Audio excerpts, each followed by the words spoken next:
Welcome to r/malicious compliance, where we share stories of people conforming to the letter but not the spirit of a request. First of all, thank you to all subscribers who support me in comments. I appreciate it. And today we have 3 great stories. The first story is, you are salaried, right? Just stay up for this meeting. Before we begin, dear readers, a brief bit of backstory. I have found that every company has a Todd. You will know who your Todd is, because he is who you call when you don't know who to call. When the unthinkable happens and everything is on fire and there is no hope of salvation, Todd steps in to fix it. Todd spends his entire time just fixing the unfixable. He has been with the company since the dawn of time, knows the true names of several demons, and was in the room when the old magic was written. Our Todd has an elite team to be on call when stuff breaks. Each team member is the highest authority in the company for one specific thing or another. They are the elite. Their word is law, and to question them is to question Todd. Our story begins shortly after I had accomplished my greatest goal and became the newest member of Todd's team. Now, my company works with point of sale. We sell computers, software, printers, card readers, and pretty much anything you need to take money from someone else. After years working in the call center, I proved myself worthy of Todd's attention. I interviewed, tested, and became the specialist of third-party integration. My focus is the connection between our product and whatever weird stuff your company wants to use. Examples of this include getting smart lights to change on command, from ordering kiosks, letting the staff control the new jukebox you bought with their employee ID cards, or getting the sales data for the day to report to your Canadian counterparts in both French and English, but only if someone buys the poutine Syrah surprise that day, and other fun conundrums that only the client can fathom. It's important to note that during my time in the call center, I was paid hourly. As a specialist, I would be made a salaried employee and would be on call. After accepting the position, I was told that I would have a trial period of 1 month to prove myself. I would remain hourly, but would have a pay increase to more closely match my expected rate as a salaried employee. I would have the title change and new responsibilities of my job, but I had this month to prove I was worth the extra dinero. The first day of my new job, we got a call from one of our more needy clients. They lay out a series of demands. All of their stores must be upgraded to Windows 10. As each store makes about $10,000 a day, taking them down for a remodel is not acceptable. All of these upgrades must be done overnight while the store is closed. If the upgrade fails, the store must be rolled back that night so they can open hourly. The window of time to do one of these upgrades is 8 hours. The fastest they have been able to do one is 10 hours. All of this means one thing. They need a specialist to do the upgrades, one that knows their integration. I give Todd the put-me-in-coach nod and a deal is struck. Todd is about to leave on vacation, which leaves me under the control of Steve, the director of the support center, who used to be my boss before I worked for Todd. I am now on overnights. 4 nights a week, I upgrade these stores. I supervise 2 to 3 technicians who are on site in separate stores. I do all the software. They do the hardware.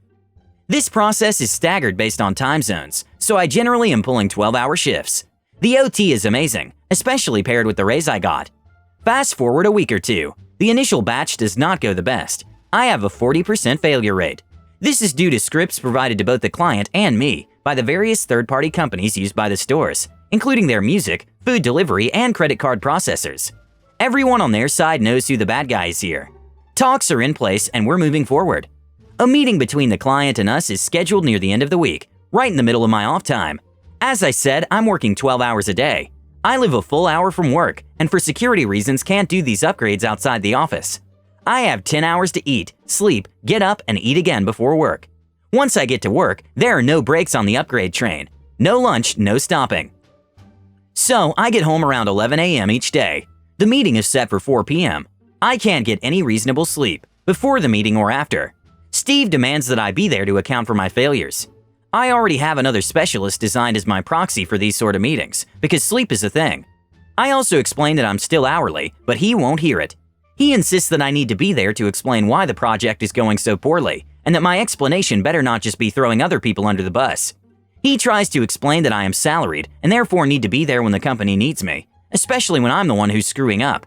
Again, I try to remind him of my probationary period, but he won't listen.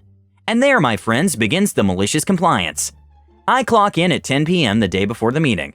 I do my upgrades, all 3 of which are successes, due to what I assume is a change in the third-party backend. The scripts I am provided with work perfectly this time, and all goes well. The corporate contact I report to in the morning tells me the meeting is just to go over the new changes to procedure we went through that night, and I will get the Cliff's Notes in my email.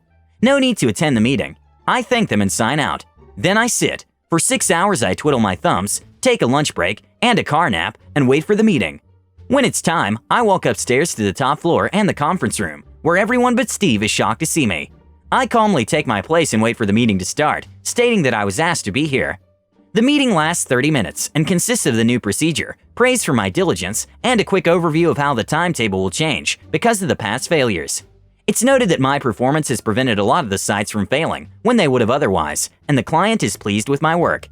Steve, who had previously blamed me for the failures, sheepishly agrees that I was a good fit for the project. Then the meeting ends with the best part.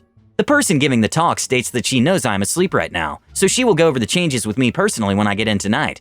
Meanwhile, the guy I asked to sit in on the meeting for me will work with them to set up the changes to be deployed. About 3 hours of work, so that it's all ready when I get in at 10. The meeting ends. Steve makes a comment about the changes being done by someone with more experience and hints that it should be my responsibility. I cheerfully say that rather than waste my coworkers' time, I will just do the changes myself. I have my third or fourth win by now, and I'm ready to go. At the end of day 2, I have spent 36 hours at work. Caffeine is my only salvation, and we are almost done. Near the end, I'm basically waiting for a technician at my last store to finish testing, so I tell him to call me and shut my eyes for about half an hour just to rest a bit. All is well. I get called. Everything is green. The vigil is over. 2 of my friends insist on driving me home, where I promptly pass out into the most heavenly sleep I've had in ages. I wake up to an email asking me to head into work for a meeting with HR. It is my day off, so I'm kinda perplexed. I head on in and apologize for being fashionably late. The meeting is with the head of HR, who has a report that I was sleeping on the job. There's camera footage of my 30-minute power nap. I calmly explain that Steve had asked me to show up to the meeting and then asked me to stay later to set up the changes, and by the time I took my nap, during what I called my paid 30-minute break, I had been in the building for 35 hours. I politely remind the HR head that I'm on my trial period and will be expecting overtime pay for that time. It comes out to about 33 hours and change, due to my extended lunch break. Todd returned from his vacation and tore Steve a new definition of duties. From then on, he would not be given control over Todd's team when he was away, and we would report directly to the CEO. The project completed without much incident, and I passed my probation with flying colors. Edit. A bit more info since people are asking. Steve would later be fired several months later due to a similar situation where he threw someone so hard under the bus that everyone stopped and saw how uncool that was. He was replaced with new Steve, who is a superior Steve in every way. The second story is, open this effing door, you four-eyed T. Okie dokie. I deliver home heating oil in a very rural and mostly flat part of the UK. In my delivery area, there are many large drainage channels, or dikes in the local lingo. The roads are often very narrow and single track and frequently run alongside these dikes separated only by a narrow grass verge. No safety barrier. Anywho, this one day in the depths of winter it was below freezing. There had been a light spattering of snow and there was a thin scum of ice on the water in the dike. I had just finished doing a customer's delivery and was winding in the hose prior to collecting payment and departing. My truck was completely blocking the road as there was nowhere for me to pull it off the road. We are limited by the length of delivery hose. Blocking the road is common and legally acceptable as long as we work quickly and safely. So I was just waiting for the customer to finish writing the check for their oil when this large Mercedes car pulls up behind my truck and the driver immediately starts leaning on the horn and shouting and swearing and shouting at me to move that effing truck out of the way now. My usual response when faced with similar behavior is to blank the swearer and pretend they don't exist. Being 6'3" and 285 pounds helps keep most people at bay. I ignored Mr. Shouty Man and finished up with my customer. The customer said to me, ignore him, he's well known in the village for being a bit of a D. I said goodbye and got into my truck. As I was putting away my paperwork prior to driving off, I happened to glance on the driver's side mirror, the same side of the truck as the dike, and saw Mr. Shouty Man storming up the side of the truck with a tire iron in his hand. OSH, thinks I, and immediately hit the central locking button, locking myself in the cab. Next thing I know, Mr. Shouty Man has climbed up onto the step, is hanging off the mirror arm with one hand, and is brandishing the tire iron with the other, all the while shouting, "Open this door, you four-eyed C." I wear spectacles for driving. Oh, the wit of the man. Ha ha ha. Cue malicious compliance. He told me to open the door, so I did. But as I did so, I kicked it open. He lost his grip on the mirror arm and was flung backwards into the dike, up to his chest in freezing cold, filthy water. I calmly started my engine and drove off. As I left, I looked in the mirror to see this guy floundering around chest deep in the icy water, dressed in a business suit.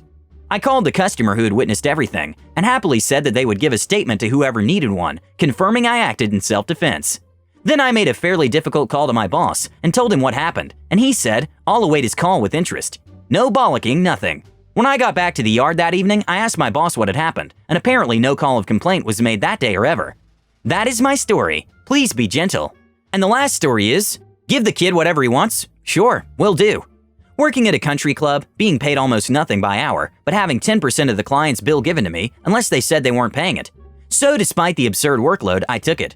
Let me say that these people were loaded, some of the wealthiest folks in the city, spending almost all day eating and drinking, while their children would run around or play in the pools.